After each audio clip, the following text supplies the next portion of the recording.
Porque a palavra da cruz é loucura para os que perecem, mas para nós que somos salvos é o poder de Deus. Porque está escrito: destruirei a sabedoria dos sábios e aniquilarei a inteligência dos inteligentes. Onde está o sábio? Onde está o escriba? Onde está o inquiridor deste século? Porventura não tornou Deus louca a sabedoria deste mundo? Visto como na sabedoria de Deus o mundo não conheceu a Deus pela sua sabedoria, aprove a Deus salvar os crentes pela loucura da pregação. Porque os judeus pedem sinal e os gregos buscam sabedoria. Mas nós pregamos a Cristo crucificado, que é escândalo para os judeus e loucura para os gregos. Mas para os que são chamados,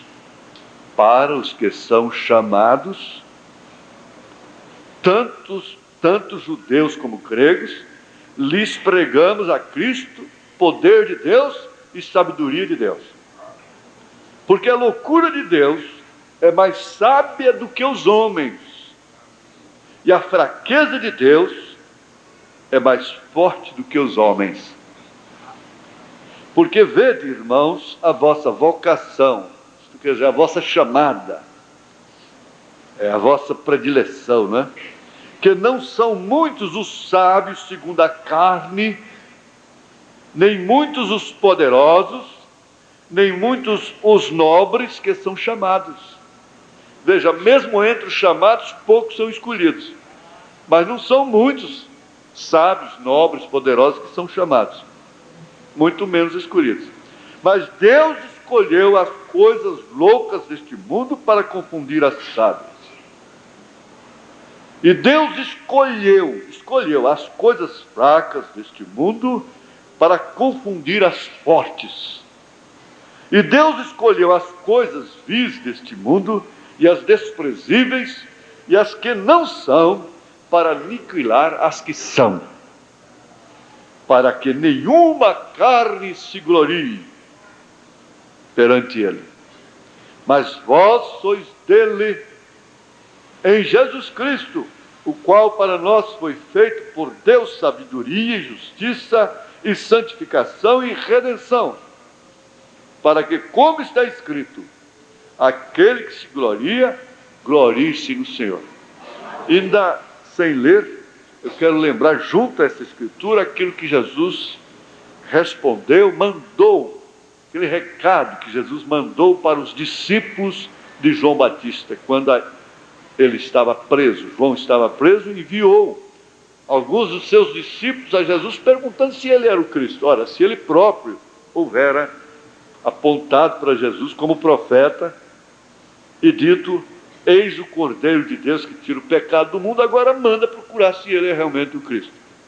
Isso é porque ele havia diminuído, é necessário que eu diminua e que ele cresça. Então veio aquilo na sua fraqueza de carne, de homem, lá na cadeia. E Jesus lhe respondeu assim: diga para João que os cegos veem, os coxos andam, os paralíticos, né? Os mortos são ressuscitados, e o evangelho é pregado aos pobres. E o evangelho é pregado aos pobres. Rico é aquele que é feliz com o que tem, tá certo? E o evangelho é pregado aos pobres. E Paulo diz: não são muitos os ricos. Ele próprio, Jesus, disse: é mais fácil um camelo passar no fundo de uma agulha do que um rico entrar no reino dos céus. Então eles dizem: agulha é aquela entrada que havia nas muralhas de Jerusalém, que só passava um camelo ensinado, de joelho e tal, e o rico que se ajoelha, que se humilha, entra. Não sei bem se Jesus quis dizer foi isso. Isso é interpretação, é estudo, coisa e tal, e mesmo assim, só entra de joelho mesmo, né? se humilhar. Tudo bem, a aplicação é boa. Mas ele disse: mais fácil é passar um camelo no fundo de uma agulha do que o rico entrar no reino dos céus. E a Laodiceia não entra no reino dos céus porque ela é se diz rica, ela é rica de coisas materiais, inclusive de intelecto. Mas nós estamos aqui entre esses que foram chamados, e uma das razões é porque nós não somos sábios, segundo o mundo. Não somos ricos, segundo o mundo. Isso é uma regra não criada por mim, é uma regra criada por Deus. Senhor Jesus, pedimos a Ti que tudo que for dito possa ser para edificação de todos aqui. Porque tudo é pesado na balança divina, infalível, impecável, imutável.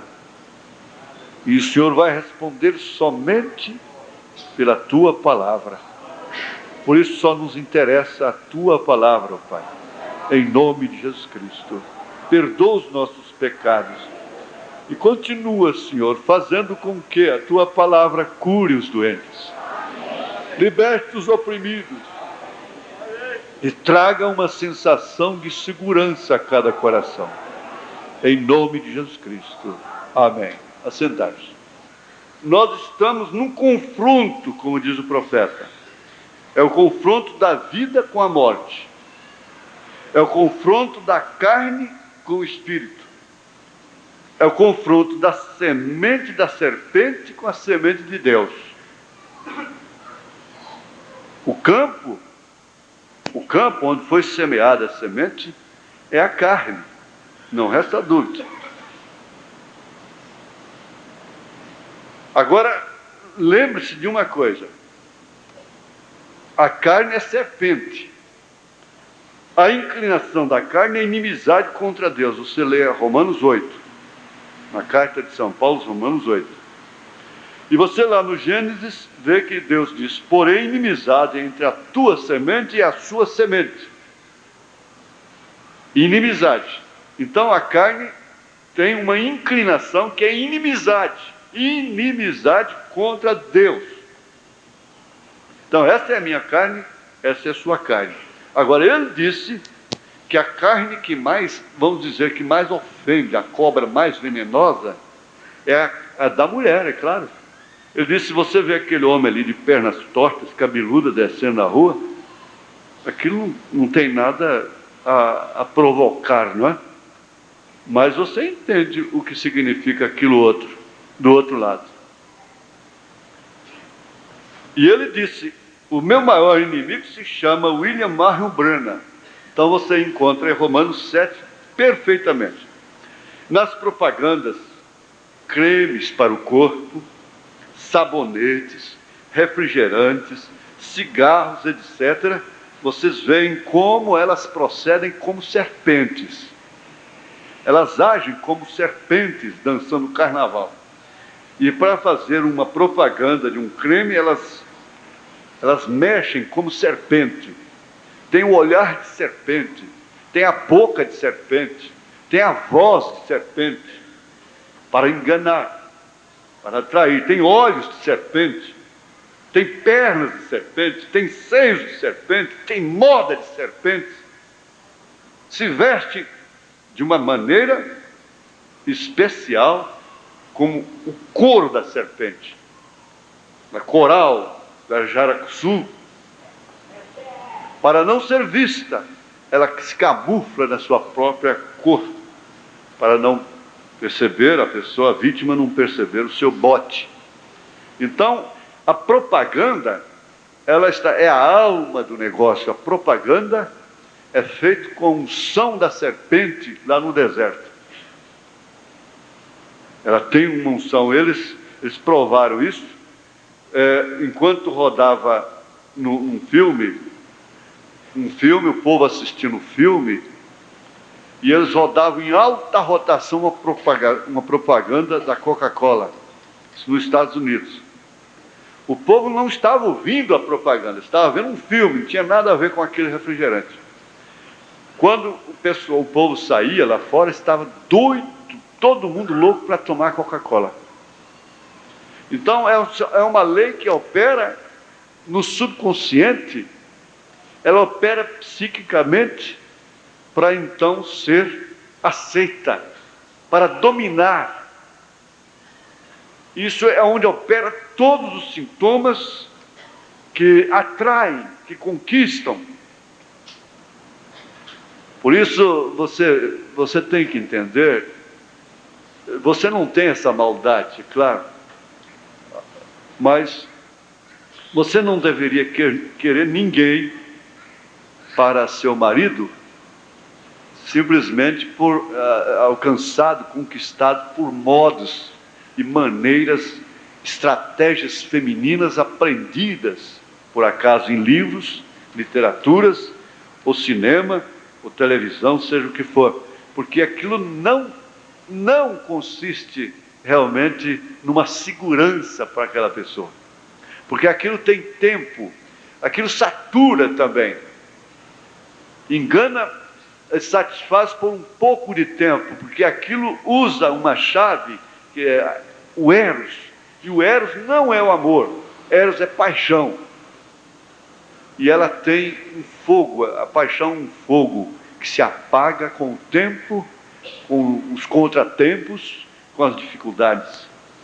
Ela não prova amor, a paixão não prova amor. Então é uma maneira de escolher, de preferir através da aparência. E o mundo está nessa forma, é através da aparência.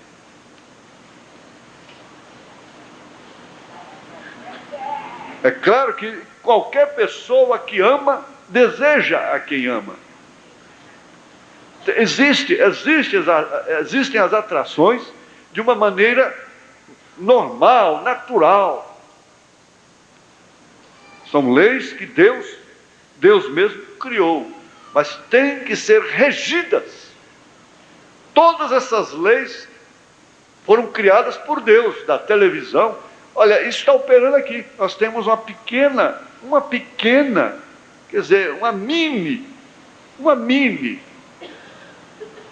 vamos dizer, um mini transmissor, não sei como é que fala, uma mini geradora, como queira assim, aqui dentro. E vocês estão vendo minha imagem. É certo que ela é conduzida por cabos. Não é certo? Agora, essa lei foi criada por Deus. Ela aqui dentro, é um circuito fechado, está governada, está dirigida. A sua finalidade. Então, por isso o irmão Branham disse que isso poderia ser uma bênção para o mundo, como a medicina o é. Podia ser uma bênção para as escolas, para os hospitais, como tem sido, para as próprias famílias. Ele disse, isso poderia ser uma bênção se estivesse sob o controle. Então a perversão das leis é que está o problema. Ali que está o diabo, ali que está a serpente. É ali que está a serpente. Na perversão das leis. O diabo não criou nenhuma lei desta. Quem criou foi Deus. E ele a perverteu. Somente isso. Eva disse, alcancei do Senhor uma outra semente. Ora, é claro que o profeta explica isso, que Caim só podia ter vindo através de uma lei de Deus. Porque aquela lei da concepção, quem criou foi Deus. Ela teria que dizer dessa forma. Mas a origem de Caim não era Deus, já era a perversão de uma lei que a serpente estava fazendo. Então a serpente enganou a Eva lá, e Paulo diz para a igreja, eu temo que como a serpente enganou a Eva, vocês também sejam enganados de alguma maneira. Porque esse é o caminho dela, é a trilha dela. Agora, a preferência de Deus. Daqui poderia começar a mensagem, quem sabe nesse tema, a preferência de Deus. Então, estudei esse termo, preferência, essa palavra, ela quer dizer predileção. Ela quer dizer manifestação de agrado ou distinção. E ela então nos oferece esse verbo preferir, que quer dizer dar primazia, escolher. E aí vem o adjetivo, o preferido. O preferido é aquele a que se dá preferência. Preferência. O que quer dizer? Escolhido. Eu fui preferido. Quer dizer, eu fui escolhido. Eu fui escolhida. Você pode dizer, este é o meu prato preferido. Eu escolho este. E ainda, preferido quer dizer eleito. Quer dizer predileto. Meu amigo preferido. Eleito. Predileto. Isso quer dizer preferido.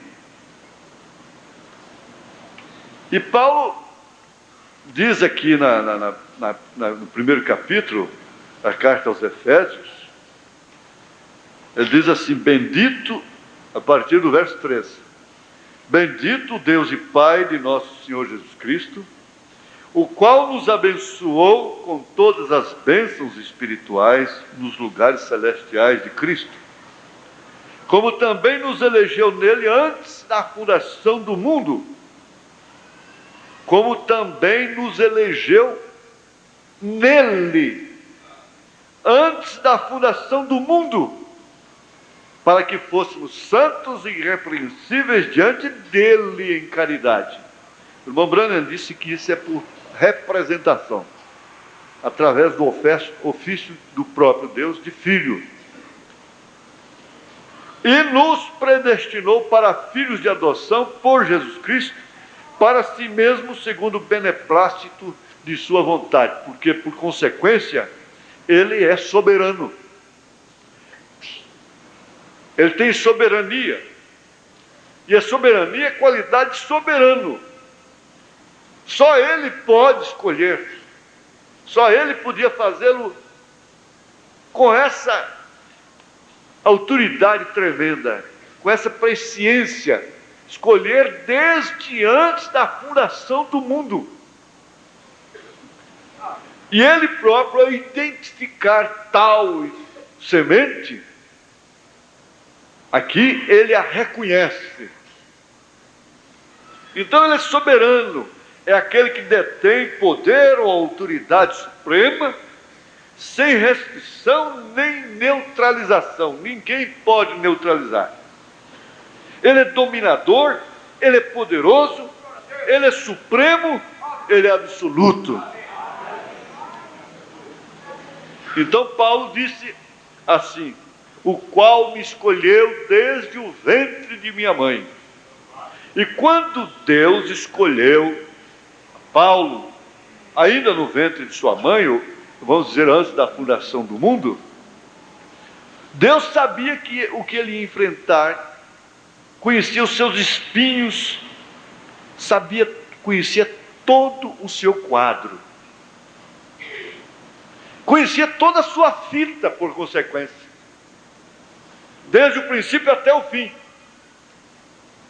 Agora, Paulo orou 3 vezes pedindo para Deus tirar aquele espinho, mas o espinho que Deus tinha visto desde antes da fundação do mundo, ele não iria tirá-lo.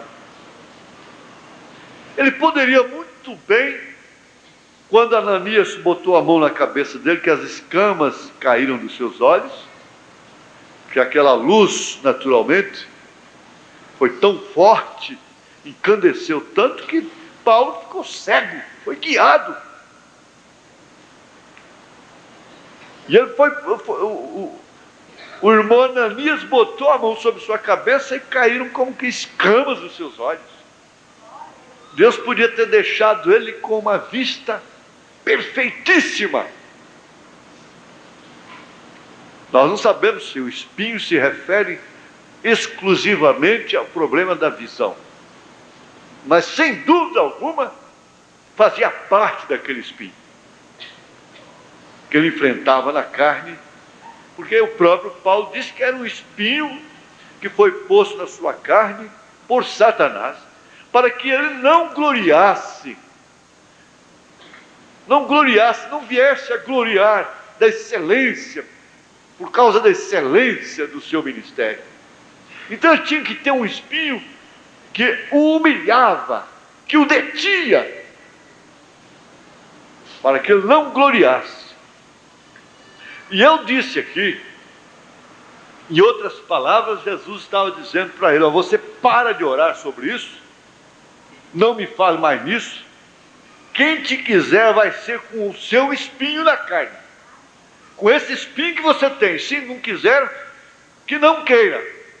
Quem quiser estar sob o seu ministério, vai ser com esse espinho, porque eu não vou tirá-lo. A minha graça te basta, isso te enfraquece, mas a minha força se aperfeiçoa na fraqueza.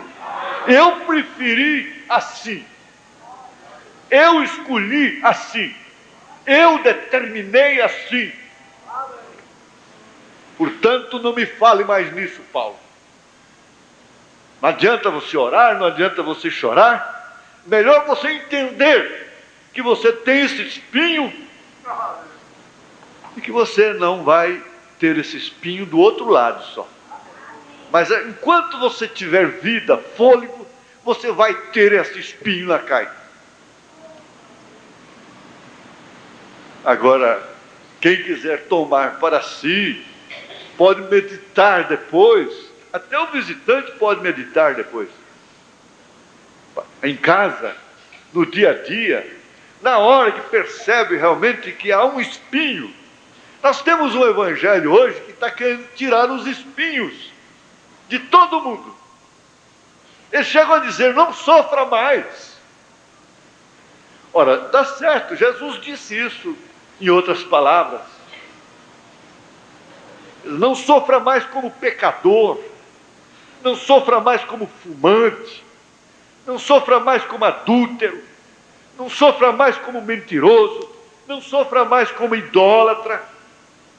Saia dessas penitências, não sofra mais como feiticeiro, macumbeiro, não sofra mais como um viciado, como um drogado, não sofra mais como uma perdida. Uma mulher do mundo sofre demais.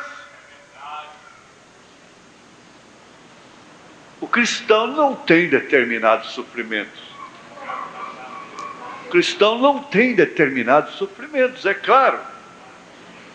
Não sofre mais aquilo, a tentação para fumar. Toma aversão pelo fumo, pelo álcool. Mas ele continua crucificado. Os dois ladrões ali estão representando exatamente os dois lados da humanidade. Todos dois estão crucificados. Agora um fica desafiando a Deus, crendo que Deus vem e lhe tira a cruz, lhe tira o espinho e lhe dá um céu aqui na terra. Esse é falso. Já o outro, não. O outro reconhece que deve estar mesmo crucificado, como Paulo disse: estou crucificado com Cristo. Já não vivo, mas a vida que eu vivo agora na carne, vivo-a na fé do Filho de Deus. Eu quero ver aqui 3 preferências de Deus no Velho Testamento. Nós tivemos aqui vimos o caso de José lá no Egito. Mas a coisa começou lá no ventre de sua mãe. Tanto quanto todos escolhidos. Às vezes eu fico pensando assim: meu Deus, meu pai sentou na cama para deitar com a família, com a minha irmã mais velha, com minha mãe, com os filhos.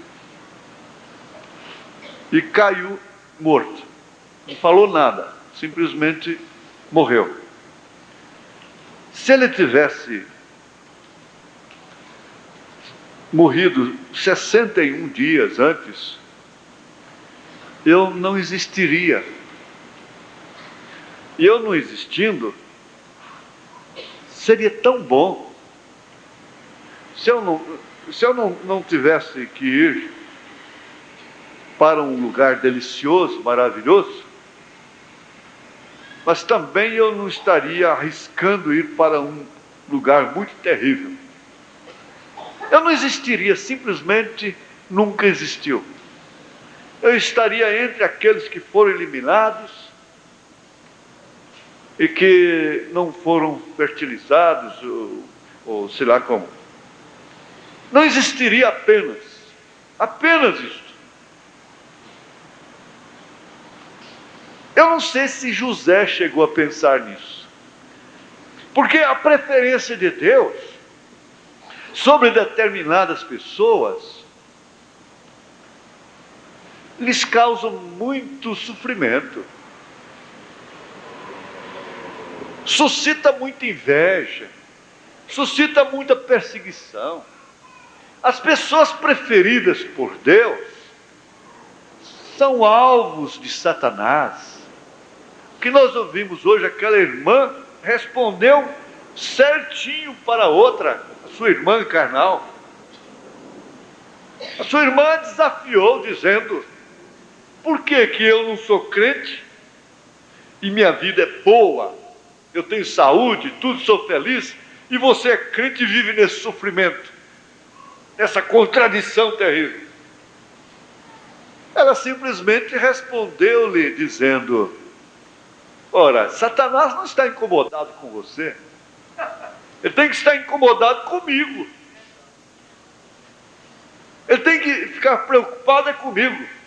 Então basta você ver num meio ambiente, numa sala de aula de jovens, no ambiente de trabalho, até mesmo nas igrejas, quando um rapaz se torna preferido de uma moça, são tantas outras que trabalham contra aquilo, ao invés de respeitar, ao invés de reverenciar, ao invés de orar, no caso de igreja. Mas desperta, aquela preferência desperta. E a preferência de Deus por José despertou a atenção dos seus irmãos contra si. E todos que conhecem a vida de José sabem o quanto ele sofreu, simplesmente por contar um sonho que ele teve. E ele voltava lá e tinha outro sonho, e ele contava aquele sonho, e aumentava então o seu sofrimento. A gana, aquilo que eles tinham contra ele, aumentava. Você precisa pensar, meditar na realidade. Pensar nisto. Se você é uma preferida, uma eleita pela soberania de Deus, um eleito pela soberania de Deus, você é alvo disto. E José, então, parece que os seus irmãos cumpriram o propósito de seus corações e ficaram satisfeitos e até mesmo recompensados, deram vazão àquele sentimento cruel que eles tinham contra José. Tudo por ser um preferido. Tudo que ele sofreu é porque era preferido. Se ele não fosse preferido, ele não teria sido jogado naquela cisterna, não teria sido vendido para aquela caravana que ia para o Egito,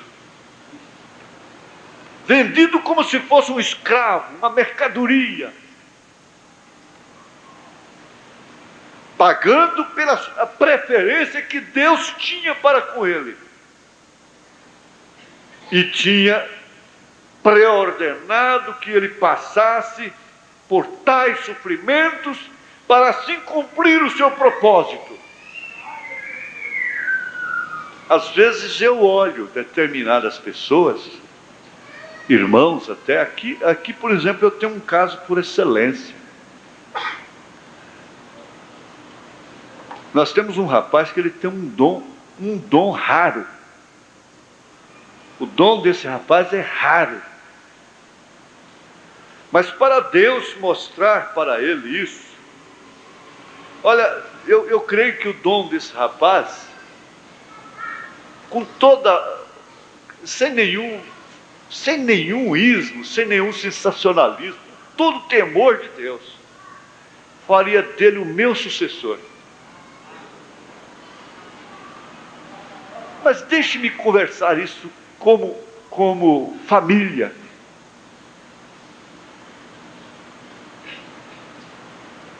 Deus teria que fazer um processo, tem que fazer um processo, vai fazer, se isso realmente estiver encarnado,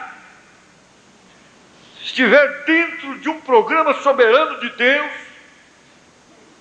tanto ele como sua família, sua esposa, hão de sofrer uma chamada.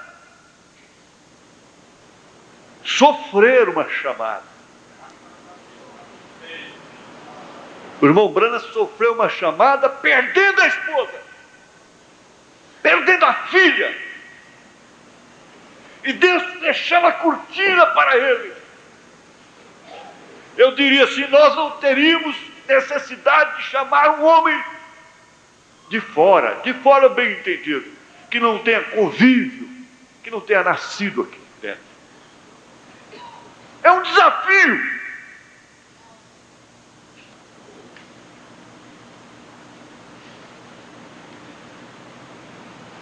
Afinal, nós somos pais de muitos filhos, nós geramos filhos, nós merecemos isso.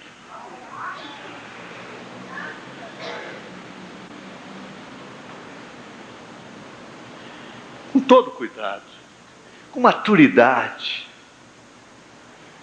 sem criancice.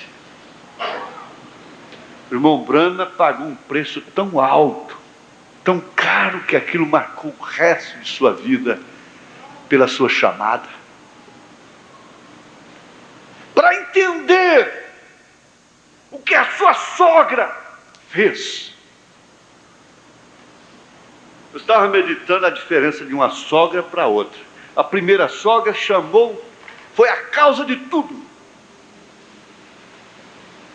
Chamou de porcas. Eu não quero minha filha entre aquelas porcas. Eu não aceito isso, você levar. Você não vai. E ele era um homem humilde, obediente até à sogra. E por obedecer à sogra, pagou o preço de perder a quem ele mais amava, mais queria, e perder o seu bebê, sob um desafio tremendo de Satanás. Foi isso. Satanás odiava terrivelmente aquele hominho. Exatamente por causa da preferência que Deus teve por ele.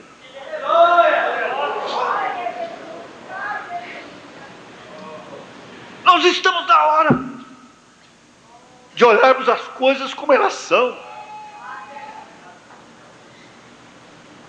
Eu sou sensacionalista, eu gosto de sensação, de emoção.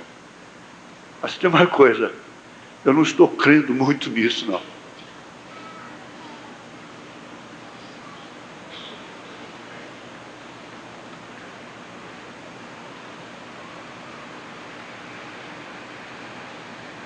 Ele pagou caro pela preferência de Deus e por ter obedecido a sua sogra. Então eu estava vendo depois, ele Ele dizendo assim, eu não podia, eu sabia quanto Meda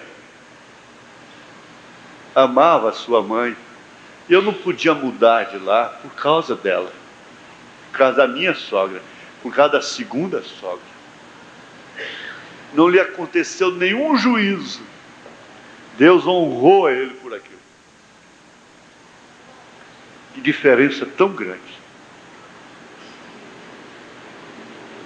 Vocês vão prestando atenção, que vocês vão também se encontrar dentro do quadro de José. Nós estamos com pessoas aqui sofrendo terrivelmente.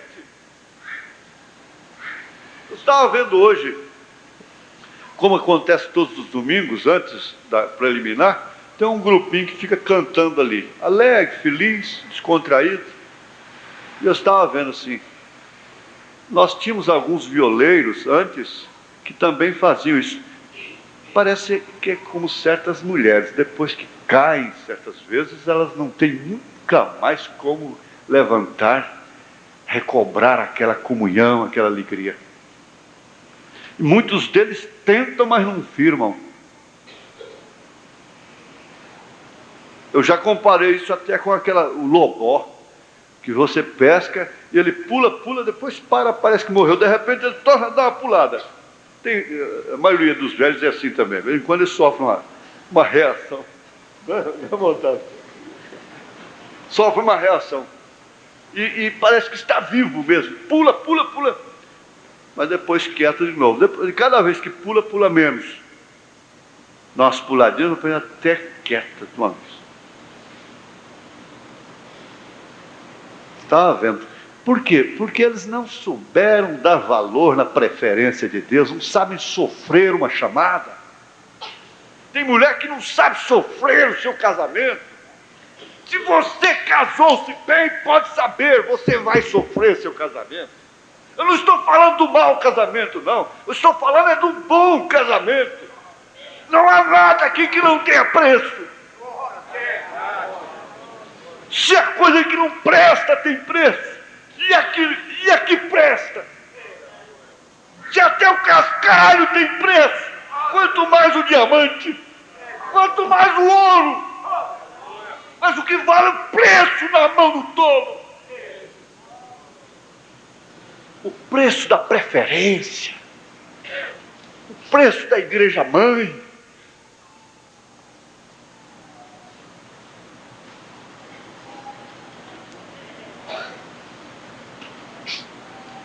A preferência de Deus atraiu tanto sofrimento para José. Olha, os sofrimentos que José enfrentou não foram somente aqueles que estão escritos na Bíblia. Não, ninguém pense assim. Os erros de Davi não são somente os que estão escritos na Bíblia. As falhas de Abraão não são somente aquelas que estão escritas na Bíblia. Seus insucessos e seus sucessos também não são também só os que estão escritos na Bíblia.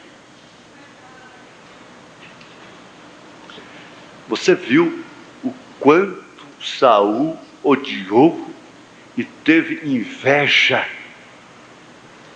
de Davi? Por quê? Por quê? Perseguir o homem cujo coração era segundo Deus. Por quê? Por causa da preferência.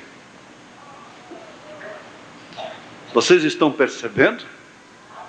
Por causa da preferência que ele tem para com você.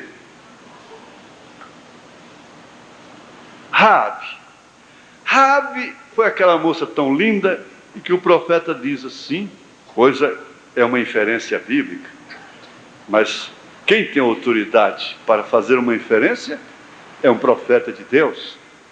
Ele disse, seus pais eram impossibilitados, seu pai era paralítico, uma coisa assim, E ela cedeu à prostituição, o seu corpo, para cuidar de seus pais.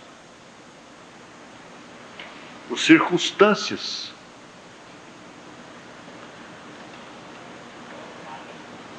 Veja só, como Satanás, como Deus conhece as pessoas, o diabo também conhece. Ele conhece. E ele achou que através daquela circunstância, ele teria aquela menina para o resto da vida. Esse corpo aqui é meu, é para esse fim. É para me descarregar minha natureza de prostituir por circunstâncias. Ela já estava sofrendo uma preferência que Deus tinha sobre ela em Jericó.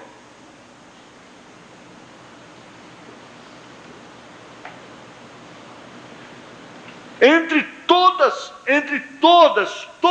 as mulheres, todas as moças virgens, intocadas, damas que haviam em Jericó, Deus só pôde salvar uma apenas.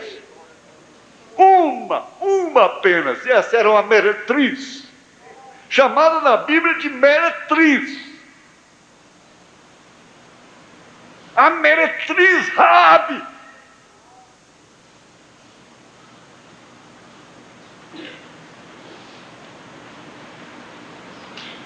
Eu fiquei vendo um pouquinho Jó na lepra. Jó foi preferido por Deus antes da lepra.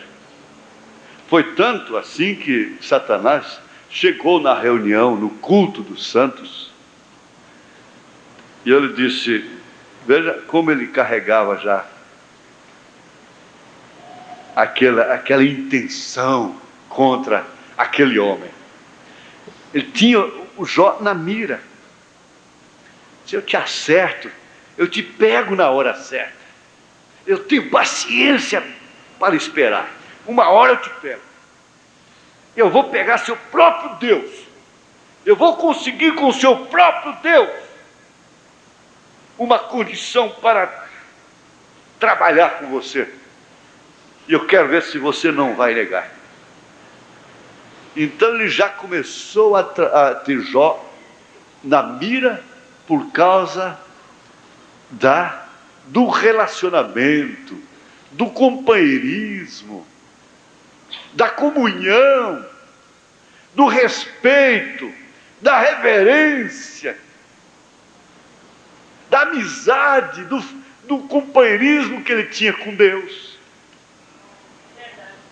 E ele tem raiva disso, sabe por quê?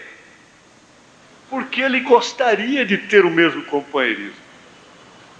Ele sabia o que significava, ou o que significa, ele sabe, ele está me ouvindo agora, o que é estar nos céus, o que é estar entre as pedras de jaspes luzentes, o que é pertencer a glória, o que está com Deus, porque ele era anjo de luz,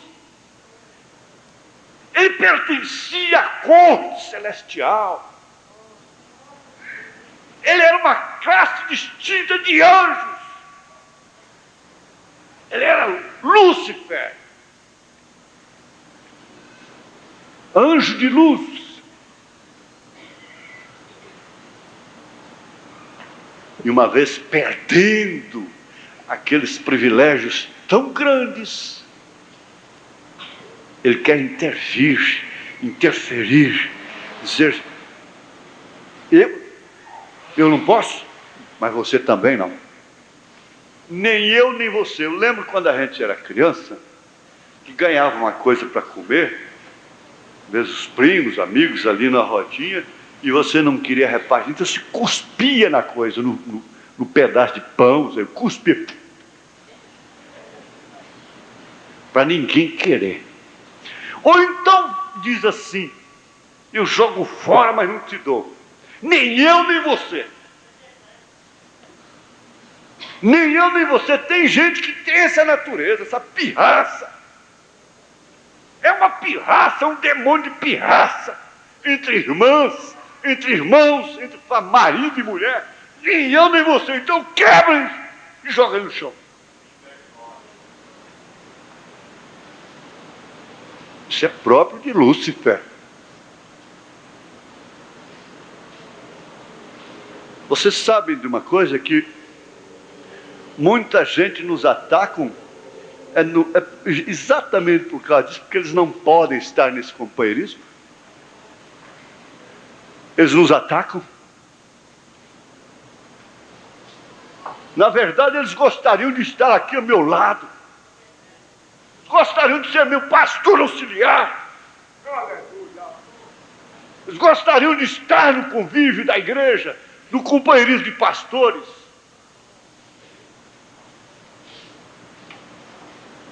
A inveja os tirou.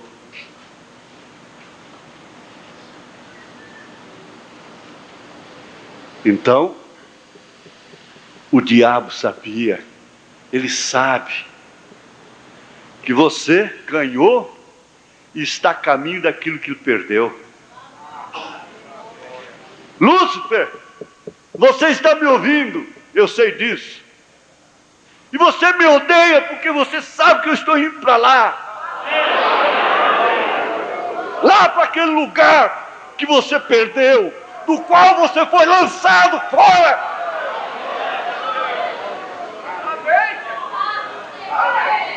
É sim, meu irmão, minha irmã.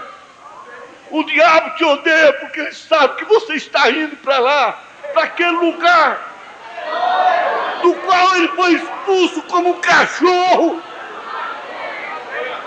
daquele lugar que jogou fora por causa da inveja.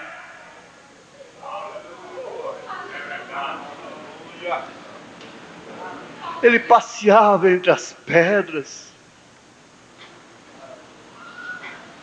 Por que ele dá essa gana, essa loucura doida das mulheres se encherem-se de pinucais nas orelhas, nos pés, no tornozelo e pescoço e tudo? Quando as cristãs sabem que elas vão andar entre pedras, pedras de ouro, piso de ouro. Leiam Apocalipse 21.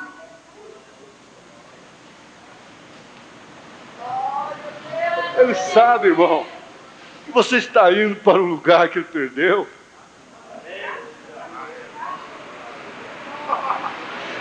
Ele continua invejoso. Ele diz: como pode? Eu faço essa mulher prostituir, depois ela vai lá para o lugar que eu perdi.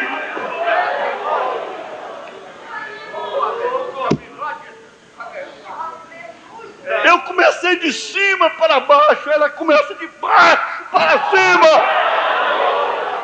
A diferença é essa, diabo.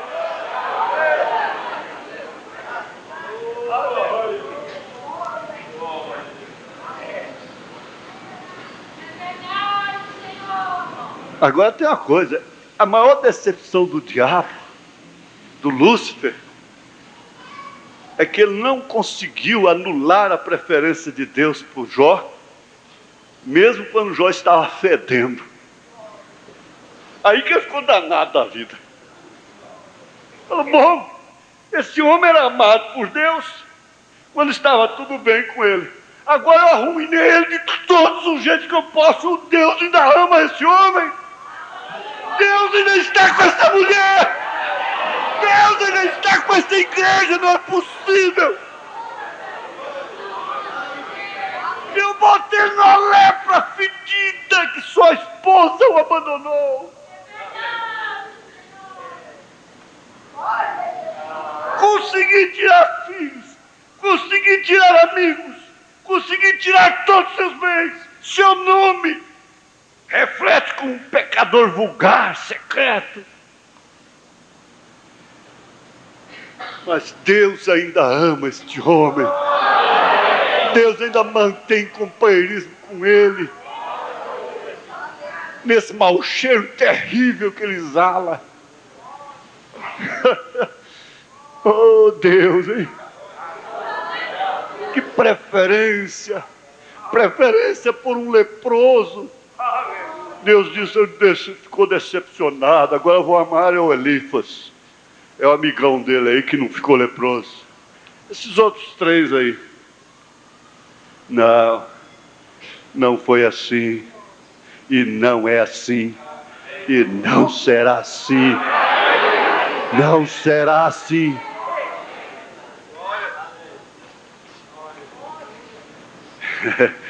Você paga caro por ser preferido, por ser preferida.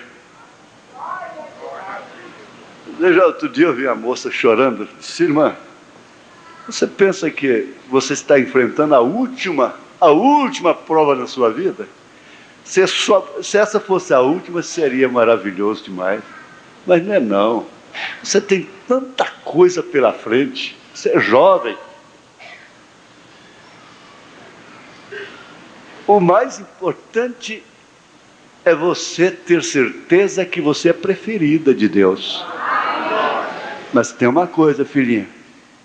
A pessoa que é preferida por Deus é alvo. É alvo. Por isso que eu não me ponho contra irmão algum. Se ele me der doença, eu quero lhe dar saúde. Se ele me der cadeia, eu quero libertá-lo. Se ele falar de mim, eu quero falar mal de mim, eu quero falar bem dele. Sem nenhuma demagogia. Porque isso não me poria numa boa posição.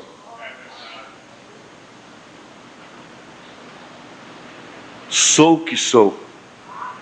Você diz: sou o que sou. Sou o que sou. Mas meu irmão Robson, você é preferido. Você é preferido de Deus. Mas fique sabendo, você vai ter que enfrentar a Satanás por causa dessa preferência. Bom, no Novo Testamento não precisamos mais falar sobre Maria Madalena, sobre Samaritana, sobre Zaqueu, sobre o ladrão crucificado. Não precisamos de falar nisso mais. Mas vamos ver aqui uma coisa, que o grande erro que mostra que a pessoa não é preferida é a questão de não ver, não ter revelação. Não ter revelação. Aqui na mensagem Deus em Simplicidade,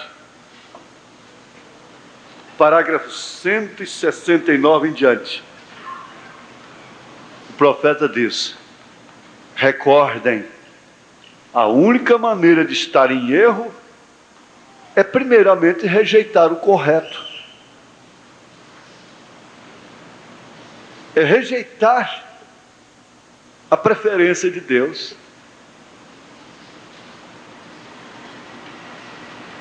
Ao rejeitar abrir os olhos, você viverá em trevas. Você não conhecerá o que existe a seu favor. Você não conhecerá o que está reservado para você além túmulo.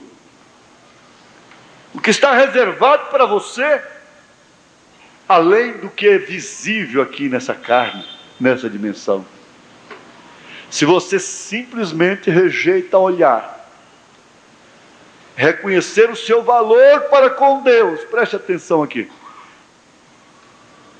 Rejeitar a olhar,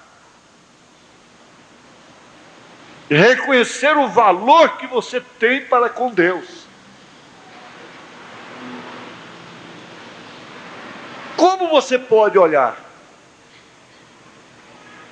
Como você poderá ver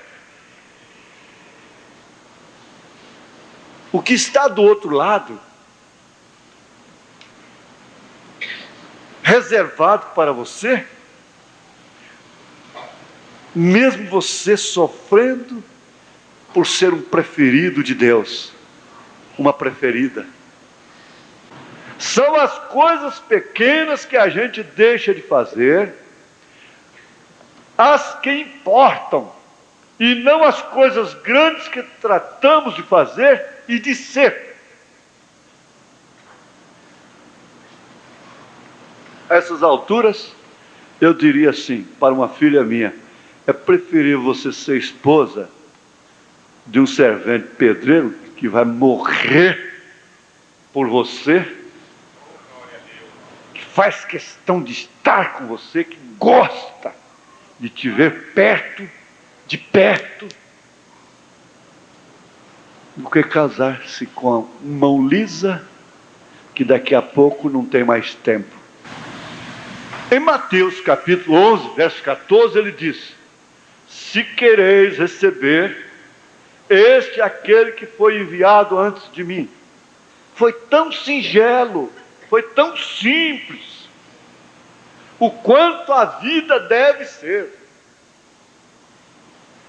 Se você observar a maneira que você veio ao mundo, é tão simples, tão simples. Um dia ele disse: o Filho do Homem viajará a Jerusalém, e ali será entregue nas mãos dos ímpios, e eles o matarão. Ele morrerá, porém o terceiro dia ressuscitará. Não comuniqueis a ninguém esta visão. Logo os discípulos agora pensam profundamente nisto. Eram os discípulos aqueles que haviam caminhado com João, comido com João, assistido a João apontá-lo, haviam falado e mesmo comido com ele no deserto, e haviam estado presentes nas barrancas do rio, pescando juntos. Agora perguntavam: por que dizem os mestres que Elias tem que vir primeiro? Tu dizes que vai à crucificação, que logo ressuscitarás, e que o Messias, que és o Messias, e tomarás o trono. Agora, porque dizem os escribas e também as escrituras claramente dizem que antes que viesse o Cristo, viria primeiro Elias? Ele lhes respondeu: ele já tem vindo e não conhecestes. Este era João Batista.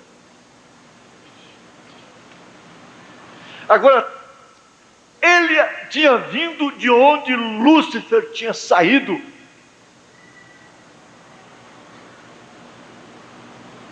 E o máximo que Lúcifer, que o diabo pôde fazer em vingança, foi cortar o seu pescoço.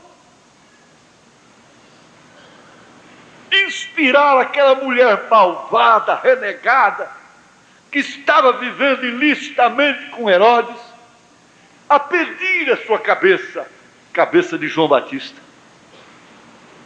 Ele tem gana, ele tem ódio, mas o máximo que ele pode fazer é matar o corpo. Ele não pode levar a alma.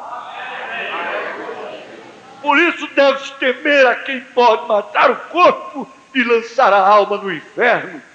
Não há por que temer ao diabo. Sim, tema a Deus, ame a Deus, respeite a Deus, converse com Deus, ouça a Deus, não dê ouvido ao diabo. Ouça a Deus, tenha ouvido, sim, para ouvir o que o Espírito diz. Quem não tinha ouvido para ouvir o que o Espírito diz, estava na morte dos profetas, estava na morte de João Batista.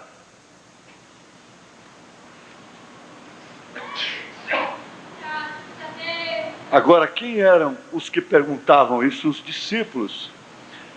Isso doerá um pouco, não é minha intenção fazê-lo assim, porém, para que vocês o entendam claramente. Podem me ouvir?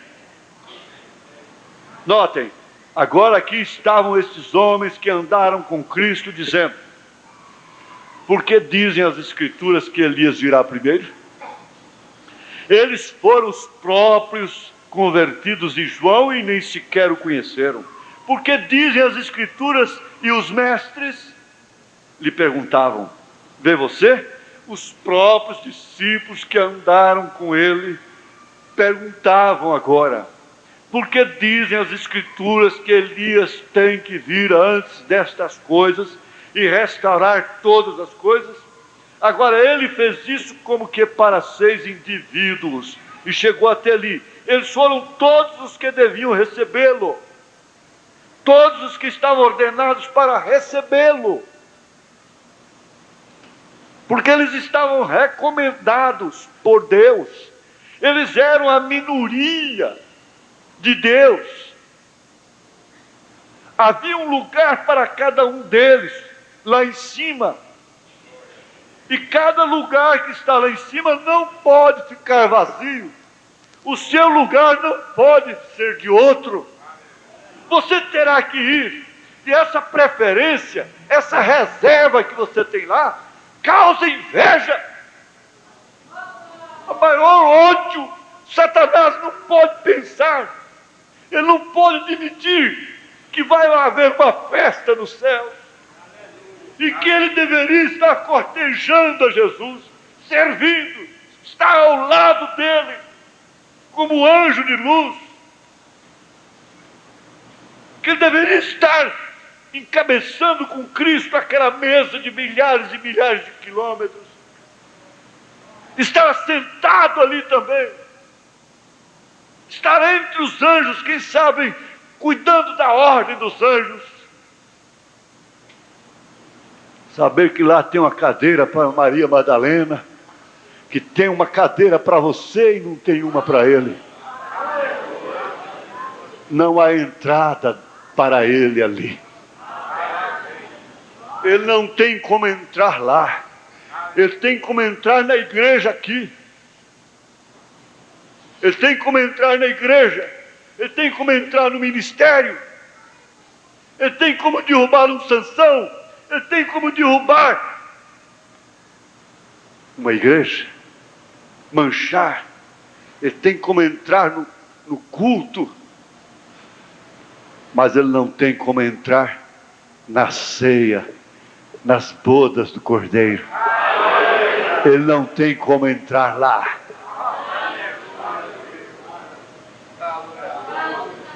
Eu sei que ele vai ficar mais com raiva agora. Você não tem como entrar lá.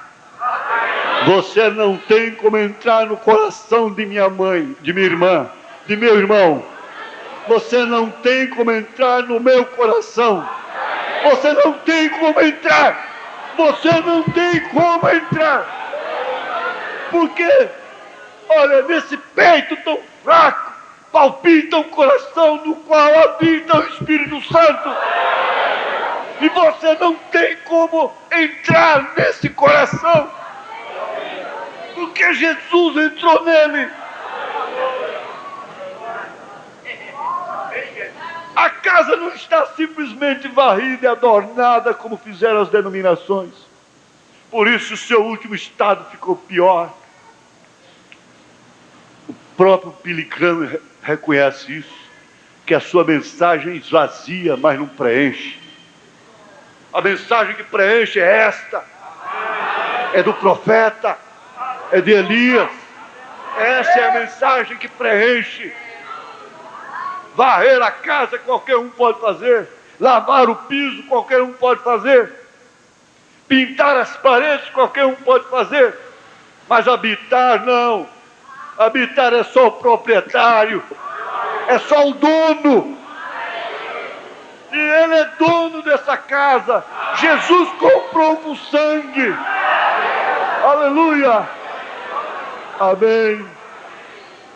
Você reconheceu que Elias está aí. Hoje ouvimos esse hino tão bonito. Elias já veio. Quero sacudi-los um pouquinho. O rapto sucederá da mesma maneira. Como o mundo não percebeu que Elias veio, assim também não perceberá que o rapto virá. Será tão simples, sem dúvida, será muito semelhante, pois um dia desses o rapto sucederá e ninguém saberá nada disso. Então, se vão todavia, espere um momento. Espera um momento, já vamos terminar. O rapto sucederá de uma maneira tão singela que os juízos começarão a cair. E então verão o Filho do Homem e dirão: nós devíamos ter visto isto e aquilo. Não devia haver um Elias enviado a nós, e não devia haver um rapto. Jesus dirá: já sucedeu e não soubestes, porque sucedeu em simplicidade. Mas aqueles que tinham lugar lá, preferidos de Deus, eleitos de Deus, chamados por Deus para ali, perceberam, viram, perceberam, viram. Ele usou alguém para mostrar para vocês que Elias está aqui, sua mensagem está aí. Se eu passar um pouquinho, me tolere. Agora, preste bem atenção. Você se sente preferido? Preferido por quem você prefere? A coisa mais ridícula, decepcionante, é uma mulher amar um homem que não a ama. E não há correspondência. Ele cai no ridículo. Ou ela cai no ridículo. É um homem amar uma mulher que não corresponde, que não tem o mesmo amor por ele, não tem a mesma preferência por ele. Ela lhe chama tanta atenção, mas ele não lhe incomoda, não lhe chama atenção. Isso é ridículo, ele cai no ridículo. Ele fica num vazio, ele fica num suspense.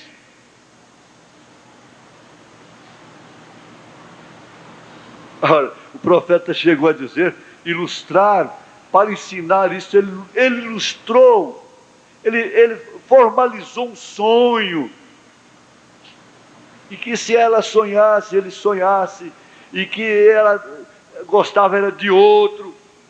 Então, se ele realmente a amasse, ele diria: querido, então vá ser feliz com ele, porque você ama é a ele, não a mim.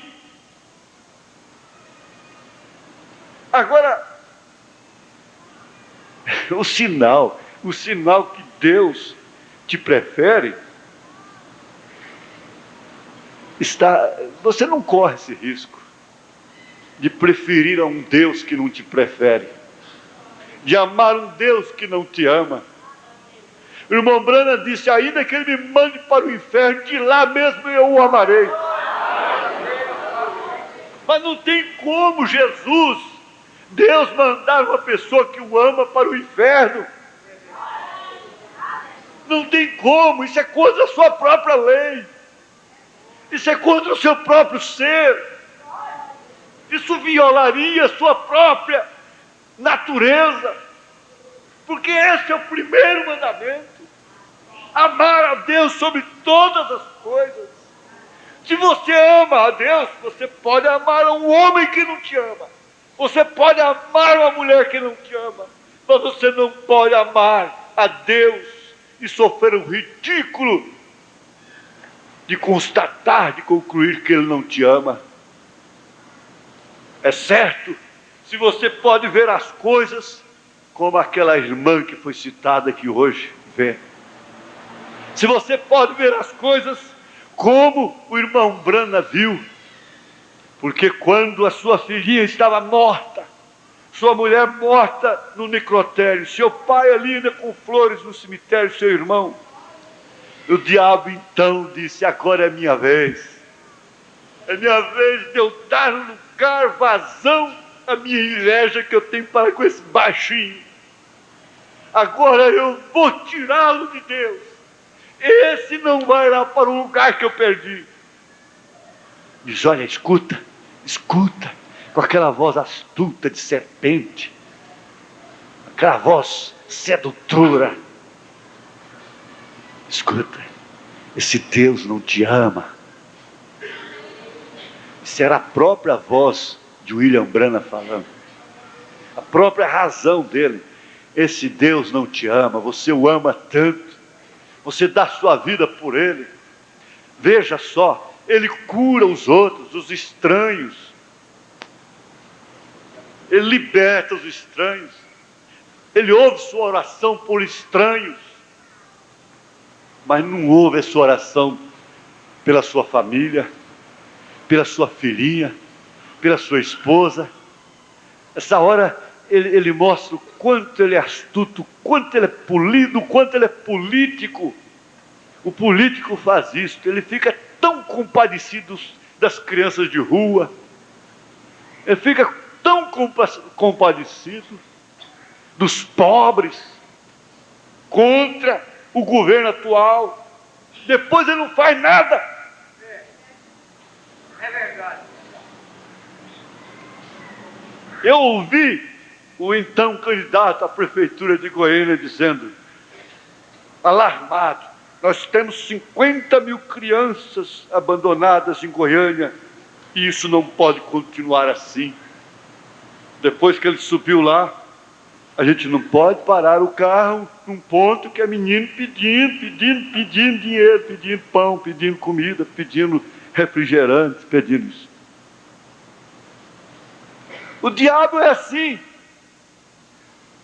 dessa forma exatamente, é astuta, cilada do diabo nos lugares celestiais, e ali estava um lugar celestial, um coração celestial, uma mente celestial, um homem celestial, mas ele tinha que trabalhar com ele. Esse Deus prefere os outros, você prefere a Ele, mas Ele não te prefere. Você o ama, mas Ele não te ama. Você não o abandona, mas Ele te abandona. Esse Deus é ingrato para com você. Você faz tudo, você se arrasta aos seus pés, e Ele não faz nada por você. Irmão Branham, o homem William Branham foi concordando com aquilo. É verdade, ele não me ama. É verdade, é verdade. E a verdade foi indo. É verdade, é verdade, é verdade. Eu considero como umas camadas. Umas camadas. Memória, é verdade. Raciocínio, é verdade. Razão, é verdade. Concordando. É verdade, é verdade, audição, é verdade, visão, tato, sentimento, tudo dizendo é verdade, é verdade, é verdade, mas de repente um lá dentro diz, não, não é verdade, não é verdade, aleluia, uma coisinha desse tamanzinho lá dentro, disse não é verdade, aleluia. Ele te ama sim. Ele te ama tanto que fez de você um profeta. Ele te ama tanto e você vai ver mais tarde, Ele vai te levar lá. E você vai ver sua filha lá. Você vai ver sua esposa lá. Você vai encontrá-las. E não vai encontrar somente a elas não. Você vai encontrar milhares, os quais você vai guiá-los a Cristo. Você vai encontrar um Joaquim trabalhoso, teimoso, lá de Goiânia, lá no Brasil. Você vai encontrar uma Marinha lá de Goiânia, lá do Brasil. Você vai encontrar um João de lá, que você vai ganhar nesse mundo todo. É verdade, sim. Ele me ama. Diga, Ele me ama, sim. Ele me ama. Ele me ama. Abacuque disse, ainda que falte vaca nos currais, ainda que falta fruto na vide, o fruto da oliveira, o azeite, o Espírito Santo, o entusiasmo, a alegria, o avivamento, ainda que falte tudo isto, todavia eu estarei aqui, glorificando.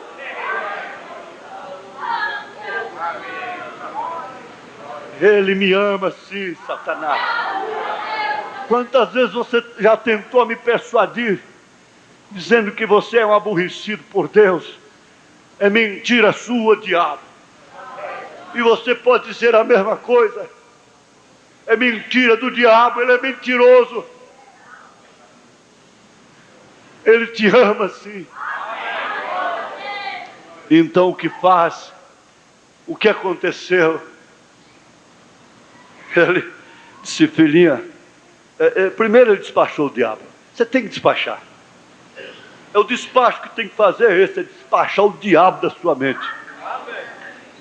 Ele disse, ó Satanás, Deus deu, Deus tomou. A mesma coisinha que Jó falou. Jó falou do mesmo jeitinho.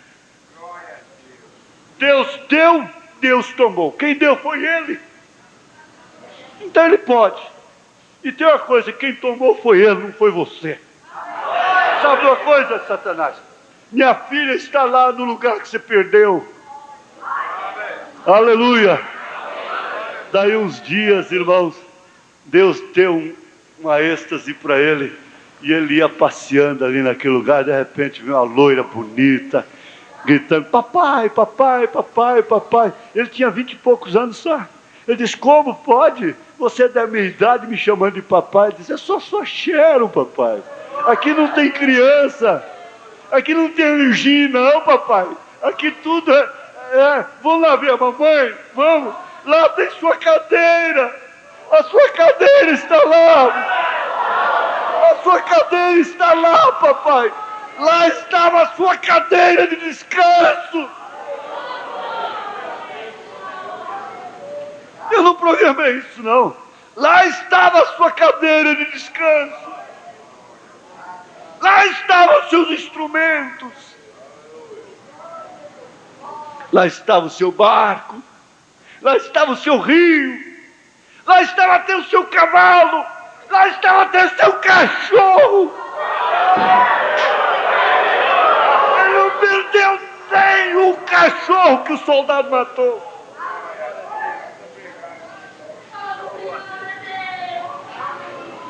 Não perdeu nada. Lá estavam os seus cabelos completos. E Jesus disse que você não perde nenhum fio de cabelo. Nem um fio de cabelo sequer.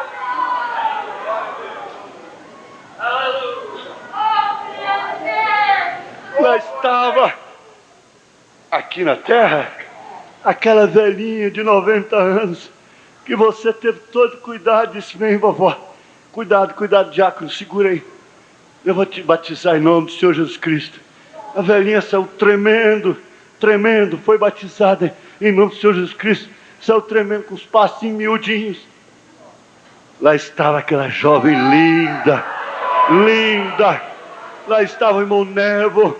Não estava numa cadeira de rodas. Não, como ficou aqui nessa dimensão. O diabo tinha inveja daquele homem. Pelo tanto que o irmão Brana confiou nele e elogiou, foi tirado da frente da igreja da maneira mais impiedosa.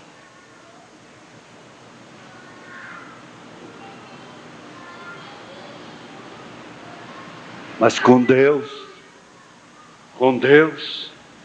existe um grande sinal. Esse sinal que você é preferido por Ele, é que você preferiu sua mensagem. Você preferiu, entre tantas igrejas boas para jovens, para tocadores, para cantores, você preferiu aqui. Você está aqui por livre, espontânea vontade. Você tem uma soberania. Você tem capacidade para escolher. E mais do que isso, livre-arbítrio para escolher. E você escolheu estar aqui, como Moisés preferiu. Você preferiu a Deus, Deus te preferiu, você também preferiu a Deus. Os crentes na era de Lutero preferiram a Lutero e sua mensagem. Os crentes na era de Wesley Os filhos de Deus preferiram João Wesley em sua mensagem. Os crentes verdadeiros da era pentecostal preferiram ser criticados, zombados, com os dons espirituais. Os filhos de Deus, os preferidos de Deus, preferem, como Moisés, sofrer um pouco de tempo.